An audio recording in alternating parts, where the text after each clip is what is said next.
third question, how much cheaper is aluminum tooling compared to steel? On average, I'm just giving you our experience. It may be different for some.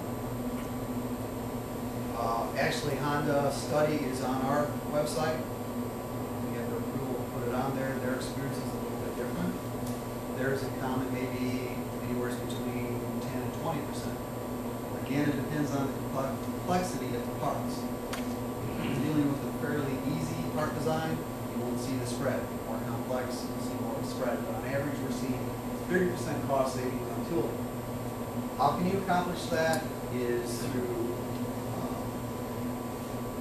when we can, we try to cut everything into CNC instead of EDM. We do traditional tooling, so we do use and utilize EDM. But anything that you can cut, we do. With high-speed CNC, now you're able to cut at 42,000 RPM and cut really deep ribs, very thin, say 20, 30 thousandths in thickness, where before you couldn't do that. So you had to EDM this. So you can do that in aluminum easier than you can in steel. You have less wear on cutters, less electrodes for EDM.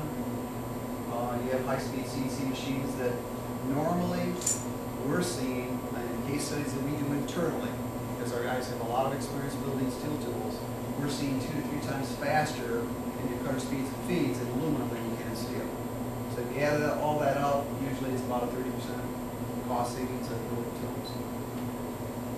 There's a case study that I'll present today. We have several that we've done over the years. This is a customer, a large customer of ours that will build close to 100 tools a year for. We have the part out there. I think the last show we did with Toshiba, we actually had the mold. It's a pretty good sized aluminum production tool. It was a 13 by 20 by 30. The part size is 1 by 16 by 19, and the resin was a PCABS blend. Some of the special features, we had a hot tip on it. We surface coated critical areas. And this is just a low volume, but I'm going to give you just a quick summary on it here in a minute. The volumes are only 40,000 parts a year.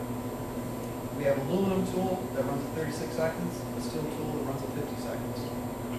The mold completion was built in 4 weeks, the steel was in 6 weeks, and there's the cost savings, 35 for the part, 40 for the mold. This is a picture of the part on the underneath side.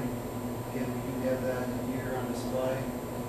So the most critical areas that our customer has seen, it's a consumer part, and these are buttons. It's actually for a refrigerator. These areas here in the steel tool, not so much on the top, but on the sidewalls here, they would not allow any draft at all. So we hard coated that. We used a 9-bore process, which is for reversing. Okay, so if you have straight walls or minimal draft sections, you want to use this type of coating to help release. Because the area right in here was critical because the rest of this is open all the way around the button, so it deflects easy. We didn't have that in the aluminum tool, we did it in the steel tool. Part of that is because the thermal conductivity in aluminum is much more consistent than a steel tool, so you can maintain your process easier. This is just a quick summary of it, and even though the cost savings, the total savings is not much, it's only one part. The steel tool we built for $56,000, the aluminum tool is $39,000. There's the EAU.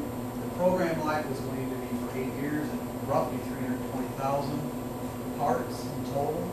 Cycle time difference between the steel and the aluminum, the cost, piece of part price.